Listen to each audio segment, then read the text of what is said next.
पाकिस्तान के असली दुश्मन भारत का एक और घिनौना मंसूबा बेनकाब। पाकिस्तान के खिलाफ बड़ी आलमी साजिश रचाने की तैयारी कर ली। खुफिया इत्तलात के मुताबिक मोदी सरकार पुलवामा हमले की चौथी बरसी पर एक और ड्रामा रचाने जा रही है। मंसूबे के तहत 14 फरवरी को जनूबी मकबूजा कश्मीर में धमाका किया जाना है। पुलवामा, कलगाम, अनंतनाग और शोपियां में फौजी अहदाफ पर खुदकुश हमले की इत्तलात हैं। खुफिया इत्तलात के मुताबिक भारत खुदकुश हमला करवाकर इल्जाम पाकिस्तान की खुफिया एजेंसी पर लगाएगा।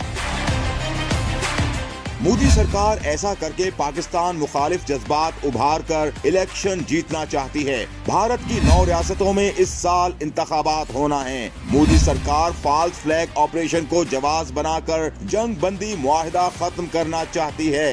पाकिस्तान को निशाना बनाने की गर्ज से किसी भी फॉल्स फ्लैग ऑपरेशन का सहारा लिया जा सकता है। भारत का ऐसा ही एक घिनौना मंसूबा पाकिस्तान की खुफिया एजेंसी पहले भी एक्सपोज कर चुकी है।